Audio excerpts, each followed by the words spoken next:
जय श्री कृष्णा, जय श्री राधे। अर्चना के कृष्ण गुणगान चैनल पर आपका स्वागत है। आज मैं आपको चंड और मुंड का वध नामक 7वां अध्याय सुना रही हूँ। मैं मातंगी देवी का ध्यान करती हूँ। वे रत्नमय सिंहासन पर बैठकर पढ़ते हुए तोते का मधुर शब्द सुन रही हैं। उनके शरीर का वर्ण श्याम है। वे अपना एक पैर कमल पर रखे हुए हैं और मस्तक पर अर्धचंद्र धारण करती हैं तथा कहार के पुष्पों की माला धारण किए वीणा बजाती हैं। उनके अंग में कसी हुई चोली शोभा पा रही है।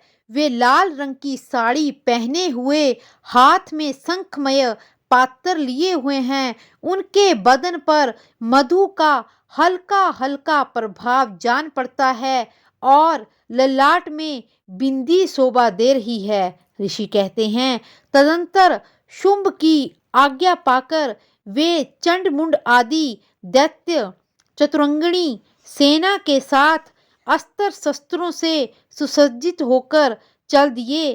फिर गिरिराज हिमालय के स्वर्णमय ऊंचे शिखर पर पहुंचकर उन्होंने सिंह पर बैठी देवी को देखा। वे मंद मंद मुस्कुरा रही थी। उन्हें देखकर दैत्य लोग तत्परता से पकड़ने का उद्योग करने लगे।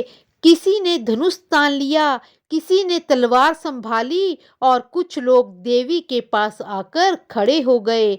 जब अंबिका ने उन शत्रुओं के प्रति बड़ा क्रोध किया, उस समय क्रोध के कारण उनका मुख काला पड़ गया, लाट में बाहें टेढ़ी हो गई और वहां से तुरंत विकराल मुखी काली प्रकट हुई, जो तलवार और पाश लिए हुए थी। वे विचित्र खटवार धारण किए हुए, चीते की चर्म की साड़ी पहने हुए, नरमुंडों की माला से विभूषित थी।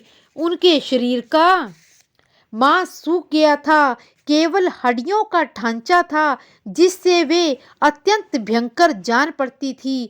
उनका मुख बहुत ही विशाल था, जीभ लपलपाने के कारण और डरावनी प्रतीत होती थी। उनकी आंखें भीतर को धंसी हुई और कुछ लाल थी।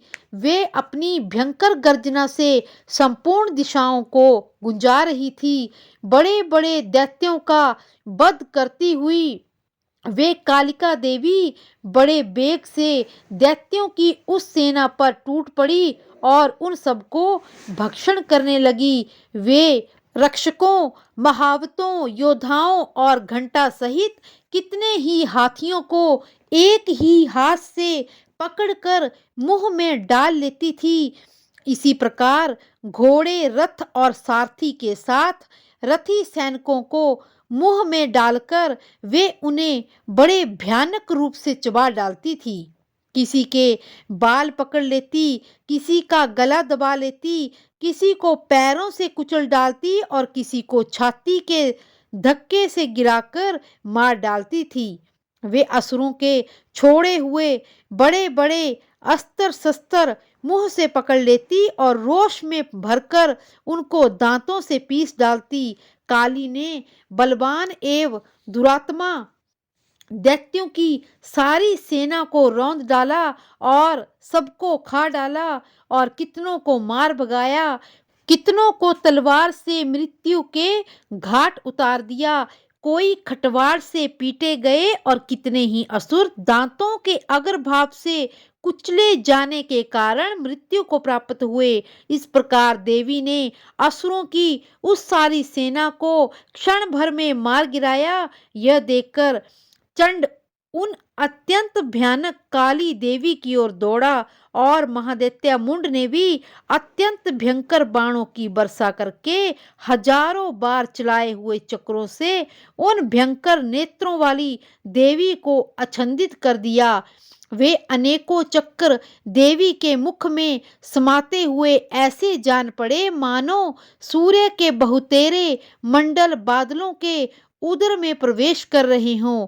तब भयंकर गर्जना करने वाली काली ने अत्यंत रोष में भरकर विकट अट्टहास किया, उस समय उनके विकराल बदन के भीतर कठिनता से देखे जा सकने वाली दांतों की प्रभा से वे अत्यंत उज्जवल दिखाई देती थी। देवी ने बहुत सी तलवार हाथ में लेकर हाँ शब्द का उच्चारण करके चंड पर धावा बोल दिया और उसके केस पकड़कर उसी की तलवार से उसका मस्तक काट डाला। चंड को मारा देखकर मुंड भी देवी की ओर दौड़ा। तब देवी ने रोष में भरकर उसे भी तलवार से घायल करके धरती पर सुला दिया। महापराक्रमी चंड और मुंड को मारा हुआ देखकर मरने से बची हुई बाकी सेना भय से व्याकुल होकर चारों ओर भाग गई।